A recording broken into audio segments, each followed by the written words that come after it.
रहे थे। अच्छा, मैंने देखा है कि हरिद्वार जैसे हर की पौड़ी है, हिंदुओं का सबसे बड़ा तीर्थ स्थल माना जाता है। तो उसका निर्माण किसने करवाया, हर की पौड़ी का और ये सब जो है? इतिहास में कई चीज़ें दर्ज हैं, कई राजाओं के नाम हैं, उसमें राजा मान सिंह आमेर का भी नाम है। अच्छा, राजा मानसिंह जी की तो आमेर, सत्री छतरी भी आज उस हाँ, स्थान पर ये मौजूद है। बताते हैं कि वहाँ पे एक छतरी भी वो राजा मान सिंह जी की छतरी है। क्या हुआ ना, मान सिंह जी का भी इतिहास इस तरह तरोड़ा मरोड़ा गया कि उन्हें एक देशद्रोही साबित करने के लिए एक पूरी वामपंथ की लोबी लगी। अच्छा, मानसिंह जी जयपुर वाले, जयपुर, जयपुर आमेर वाले ना? तत्कालीन नाम आमेर। आमिर, जी। ठीक है। वही हुआ जो क्या, अकबर की जी सेनापति जी रहे। जी, ठीक है, अकबर बस में बस। के जो सेनापति रहे, कारण था तत्कालीन परिस्थितियां क्या है राजनीतिक, बिल्कुल, वो हम लोग केवल पढ़ सकते हैं, पर वो व्यक्ति जिया है जिया उसने। है उस चीज को। जिस समय इस्लाम देश पे काबिज था, जिस समय यहाँ पे जिहाद का माहौल था, उस समय वो व्यक्ति एकमात्र ऐसा शासक निकल के आया राजपूत, जो कूटनीति से ऐसा चला कि आज जो हिंदू धर्म जो बचा है वो उसकी देन है। जितने मंदिर आज प्राचीन आपको खड़े दिख रहे हैं, ये राजा मान सिंह आमेर की देन है। जगन्नाथपुरी का मंदिर आप देखिए, वहाँ पे तो बकायदा लिखा भी हुआ है। अच्छा, बिल्कुल, क्या आप लिखा हुआ है? जाएंगे कि ये राजा मान सिंह जी द्वारा पुनः स्थापित है, या ऐसा कुछ उनका उसमें योगदान है। जगन्नाथपुरी का जो और उड़ीसा में मंदिर है, अगर हम देखें मानसिंह जी को, तो मतलब अधिकतर लोग, विलेन 90% बताया। लोग कायर बताते हैं, गद्दार बताते हैं। कायर की बात मैं कहूँ कि उन्हें अपनी कुल देवी का वरदान प्राप्त था। वो अपने जीवन काल में एक भी युद्ध नहीं हारे। अफगानिस्तान में जाकर के उन्होंने ऐसा आतंक मचाया कि उनके नाम का ऐसा दबदबा था कि जो हमने कहानी सुनी बचपन में कि बेटा सो जा वो आ जाएगा, ये वास्तव में था कि मान सिंह के नाम का इतना खौफ था। ऐसा कूटनीतिक शासक, मुगलों की सहायता ली और आताताइयों पर ही उसने आक्रमण किया। अफगानिस्तान में कौन था, ईरान में कौन था, उस समय के क्षेत्र में किसका शासन था? मुगलों इन्हीं का। का शासन था ना। बिल्कुल। मुगल यानी कि कुछ संबंधी होंगे अफगानी, तो इन्हीं की सेना लेके अफगानियों को हराया और उस जगह पे अपने भाई को बिठाया, हिंदू को बिठाया। ये है, इस देश में पहले अस्त्र शस्त्र, हम बाहुबल पे विश्वास करते थे, हम आमने सामने का युद्ध करते थे, बिल्कुल। हम तीर तलवार भालों से लड़ते थे। मुगल इस देश में तोप लेकर आए, बंदूक लेकर आए, और राजपूतों के पास वो चीज़ें नहीं आ पाई। आप ये देखो, हमने कई युद्ध तो तोपों के सामने तीर तलवार से सामना करा। हाँ, ये मतलब मुख्य कारण ये रहा है राजपूतों की पराजय का, ये कारण है, क्योंकि उस समय की टाइम स्थिति के अनुसार अपडेट नहीं हो हम पाए। अपडेट नहीं हो पाए। इसे हम अपनी कमी कह सकते हैं, हालांकि कमी नहीं है, पर मान ली जाए कमी अगर है तो ये कारण था। वरना राणा सांगा ने तो खानवा के मैदान में मुगलों को वापस रास्ता दिखा दिया था मंगोलिया का। इतना भीषण युद्ध हुआ था। अगर अंत में बाबर तोप का इस्तेमाल ना करता तो आज भारत का इतिहास कुछ और होता, कुछ और होता। ये पावर थी। और मैं बात अगर मान सिंह जी की करूं, तो आज हिंदू धर्म जो बचाया हुआ है, आज जो हम देख रहे हैं, वो कहीं ना कहीं मान सिंह जी का उसमें बहुत बहुत योगदान है।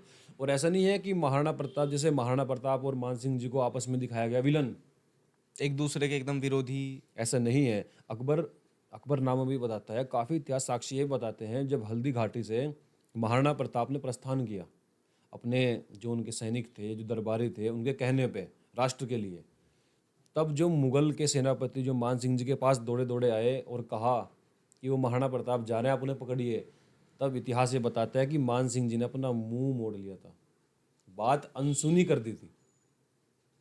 अब बताओ क्या कहेंगे इसे आप। यानी आप ये समझे उस समय के तत्कालीन स्थिति क्या है, इसे समझना पड़ेगा। उस समय की राजनीतिक स्थिति क्या है, समझना पड़ेगा। युद्ध हमारे लिए, युद्ध लड़ना तो खेल था। हाँ, ये हम रोज का काम था।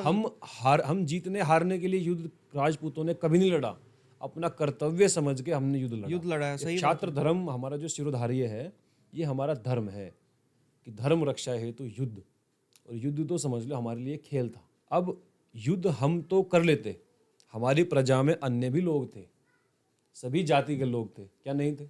बिल्कुल थे।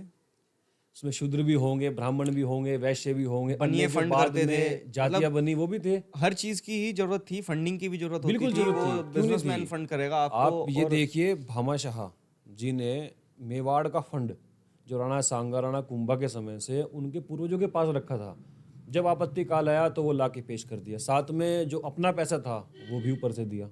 योगदान है। जो बिल्कुल है। तो ऐसा तो कोई कह सकता ही नहीं कि इस देश में केवल हमारा योगदान है, सभी का योगदान है। और महाराणा प्रताप और मान सिंह जी की जब जब बात आएगी तो मैं यही कहूँगा कि दोनों अपनी अपनी स्थिति से लड़ रहे थे। एक लड़ रहा था बाहुबल से और एक लड़ रहा था बुद्धि बल से। आप देखो ना, मुगलों के घर रह के वो व्यक्ति एक माथे पे टीका लगा के और अपना धर्म की ध्वजा, उसने कहा कि हिंदुओं पर कर नहीं लगेगा, तो कर नहीं लगा।